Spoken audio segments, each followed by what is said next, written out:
사랑하는 성도 여러분, 반갑습니다. 오늘 이 자리에 함께하신 모든 분들을 주님의 이름으로 환영하고 축복합니다. 잠시 기도하고 시작하겠습니다. 사랑과 은혜의 하나님 아버지, 오늘 저희를 이 자리에 불러 모아주시고 주님의 지혜의 말씀을 나눌 기회를 주심에 감사드립니다. 세상의 재물 논리가 아닌 하늘의 경제학을 배우기 원합니다.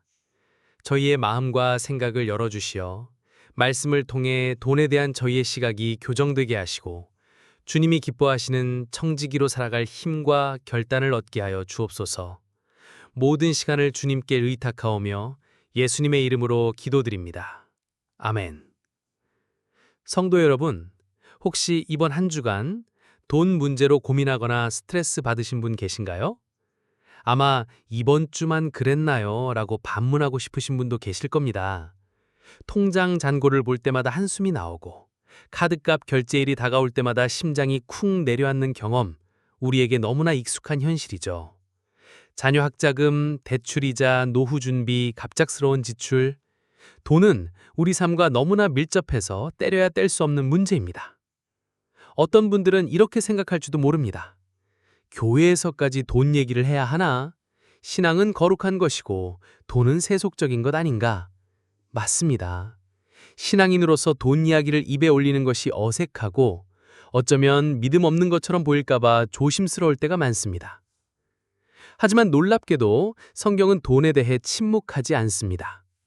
예수님의 비유 중 상당수가 재물, 빚, 품삯 등 경제적인 내용을 다루고 있습니다.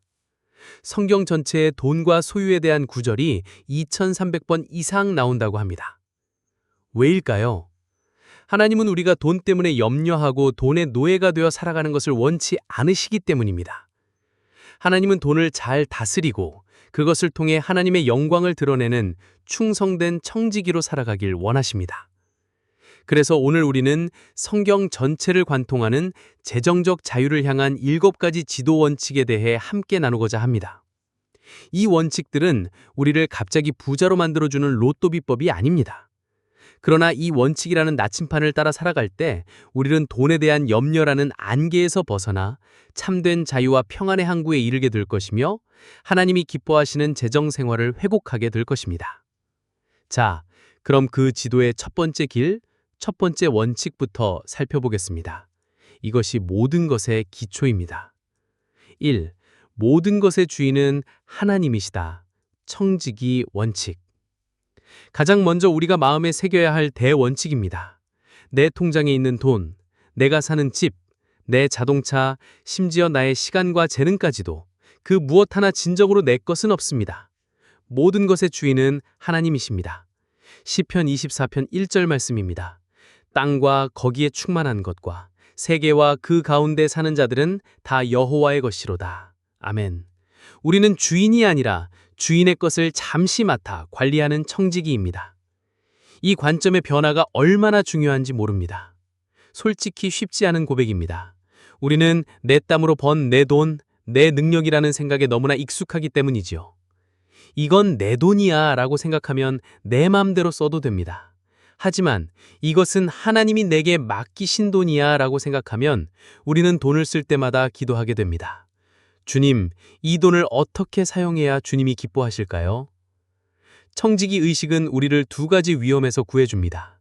하나는 교만. 내가 잘나서 많이 벌었다고 착각하지 않게 합니다. 다른 하나는 절망. 가진 것이 없다고 낙심하지 않게 합니다. 왜냐하면 내 능력으로 사는 것이 아니라 모든 것의 주인이신 하나님의 공급하심으로 살기 때문입니다. 오늘 집에 돌아가셔서 여러분의 소유 목록을 한번 적어보십시오. 그리고 그 앞에 하나님의 라는 소유격을 조용히 붙여보세요. 하나님의 집, 하나님의 자녀, 하나님께서 맡기신 월급, 우리의 재정 생활이 거룩해지기 시작하는 첫 번째 걸음이 될 것입니다. 2. 성실하게 일하라. 노동의 원칙. 두 번째 원칙은 성실한 노동입니다. 어떤 분들은 일하는 것을 저주나 형벌로 생각합니다. 월요병에 시달리고 상사에게 치이고 실적 압박에 시달리며 내가 왜 이 일을 하고 있나 회의감이 들 때 있으시죠? 하지만 성경은 일이 아담의 타락 이전에 주어진 축복이라고 말합니다. 창세기 2장 5절입니다. 여호와 하나님이 그 사람을 이끌어 에덴 동산에 두어 그것을 경작하며 지키게 하시고 하나님은 우리를 일하도록 창조하셨습니다. 여러분, 놀라운 사실은 하나님은 바로 그 지겨운 여러분의 일터가 거룩한 예배의 장소가 될 수 있다고 말씀하신다는 것입니다. 일은 단지 돈을 벌기 위한 수단이 아닙니다. 이를 통해 우리는 하나님의 창조 사역에 동참하고 우리의 재능을 발휘하며 공동체에 기여합니다. 잠언 6장 6절은 게으른 자에게 이렇게 경고합니다. 게으른 자여 개미에게 가서 그가 하는 것을 보고 지혜를 얻으라. 땀 흘려 일하는 것은 거룩한 것입니다. 일확천금을 노리는 투기나 요행을 바라는 마음은 성경적인 가치관이 아닙니다. 지금 여러분이 어떤 자리에서 무슨 일을 하시든 그것이 하나님이 허락하신 소경의 자리임을 믿으십시오. 청소부이든 CEO든 주부이든 상관없습니다.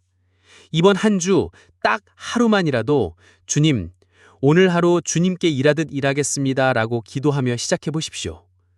골로새서 3장 23절 말씀처럼 무슨 일을 하든지 마음을 다하여 죽게 하듯 하고 사람에게 하듯 하지 말라는 말씀을 붙들고 최선을 다하십시오. 하나님은 그 성실함을 반드시 기억하시고 축복하십니다. 3.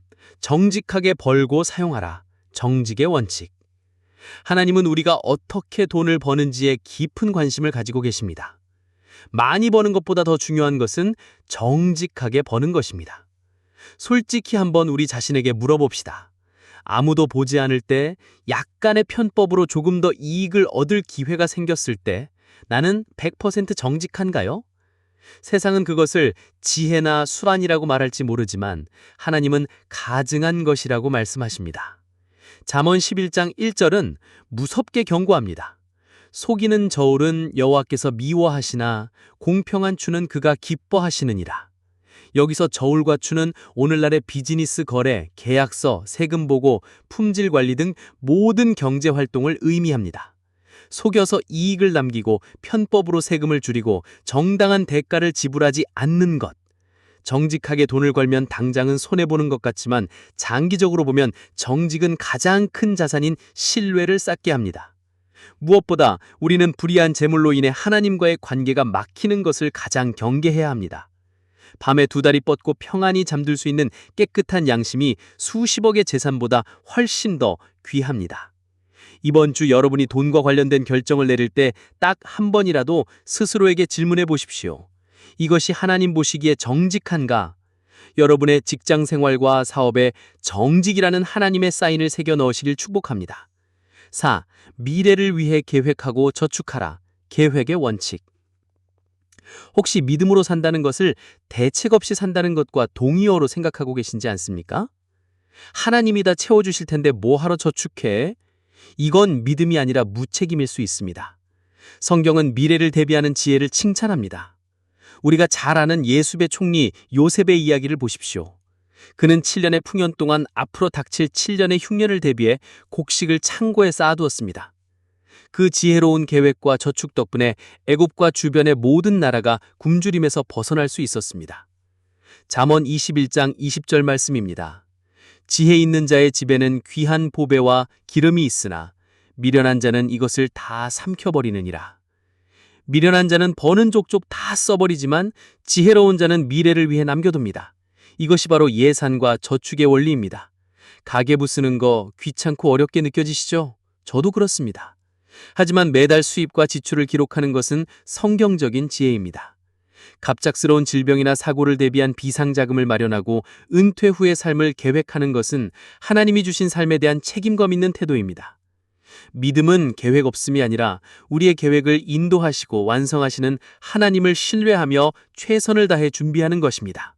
오늘 집에 가셔서 10분만 시간을 내서 텅 빈 가계부 노트라도 한번 펴보십시오. 혹은 스마트폰 앱이라도 한번 다운로드 받아보십시오. 시작이 반입니다. 5. 즐거이 나누고 드리라. 나눔의 원칙. 자, 이제 우리의 재정 생활의 하이라이트. 재물의 노예가 될 것인가 주인이 될 것인가를 결정하는 원칙입니다. 바로 나눔입니다. 하나님이 우리에게 물질을 허락하시는 가장 중요한 목적 중 하나는 나누게 하기 위함입니다. 재물은 고여 있으면 썩지만 흐를 때 생명력을 갖습니다. 성경적인 나눔의 첫걸음은 11조입니다. 11조는 수입의 10분의 1을 하나님께 드리는 것입니다. 말라기 3장 10절에서 하나님은 약속하십니다. 만군의 여호와가 이르노라 너희의 온전한 11조를 창고에 들여 나의 집에 양식이 있게 하고 그것으로 나를 시험하여 내가 하늘 문을 열고 너희에게 복을 쌓을 곳이 없도록 붙지 아니하나 보라. 솔직히 11조 부담스럽습니다. 이것만 없어도 숨통이 트일 텐데 하는 유혹 왜 없겠습니까? 하지만 관점을 바꾸어 봅시다.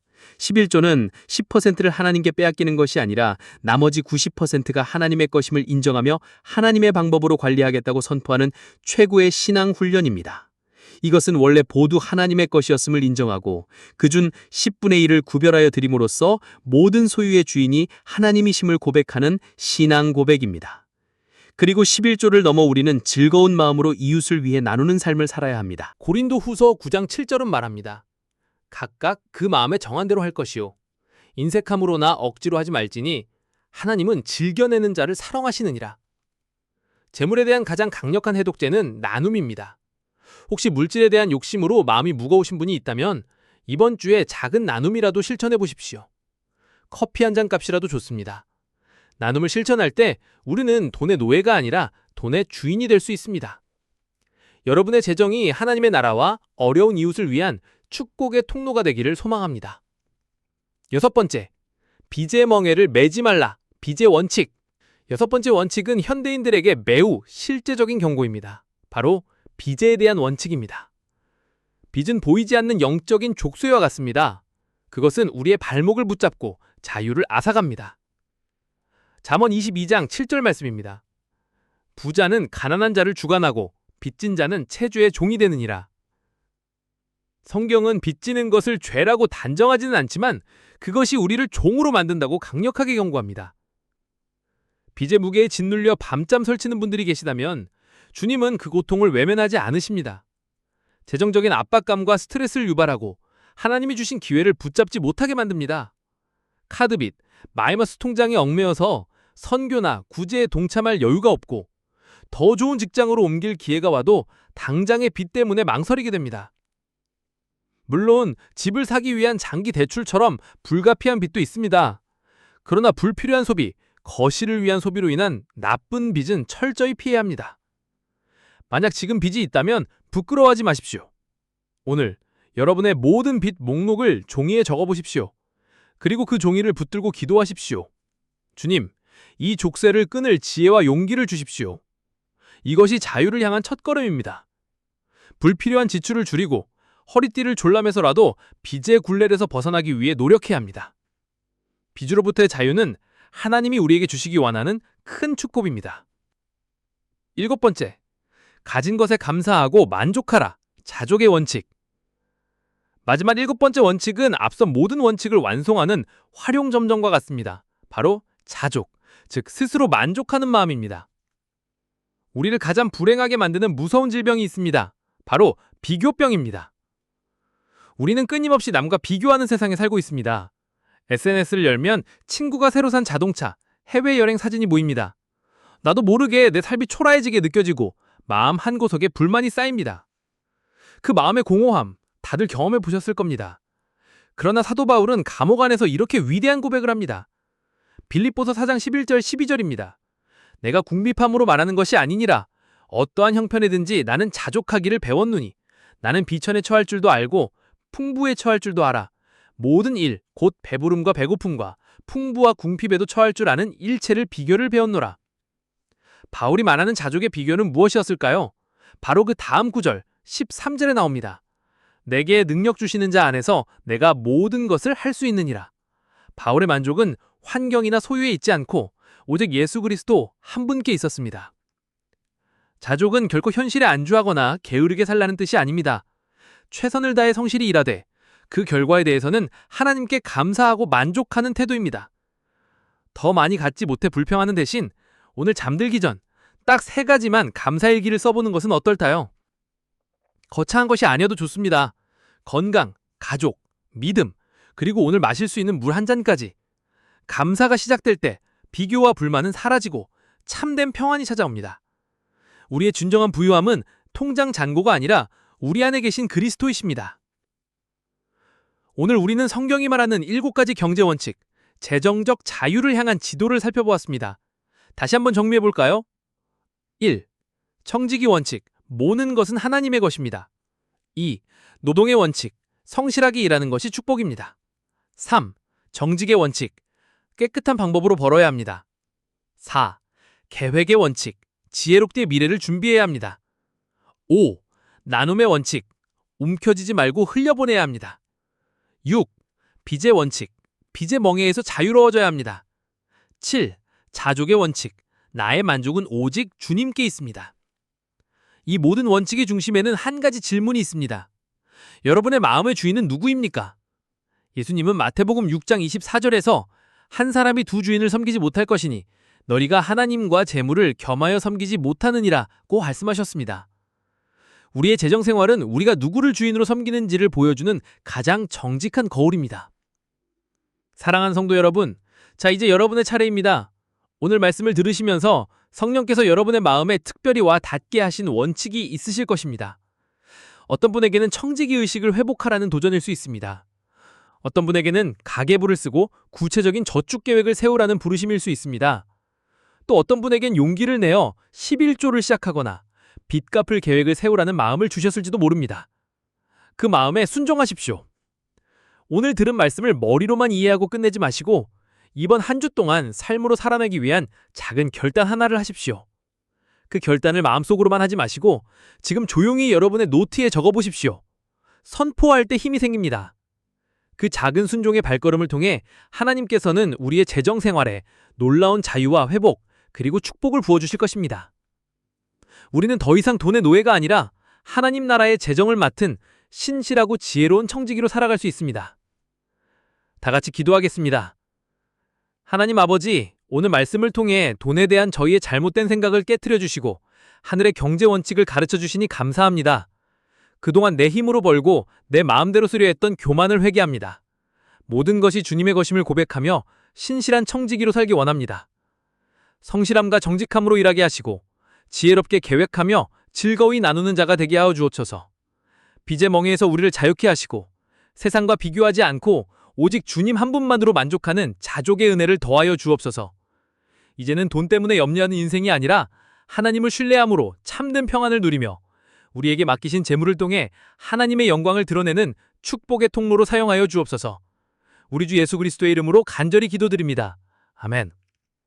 이제는 우리 주 예수 그리스도의 은혜와 하나님 아버지의 무한하신 사랑과 성령님의 감화 감동 교통하심이 하나님의 신실한 청지기로 살아가기를 결단하는 여기 모인 모든 성도들의 삶과 가정과 일터 위에 이제로부터 영원토록 함께 하시기를 간절히 축원하옵나이다. 아멘.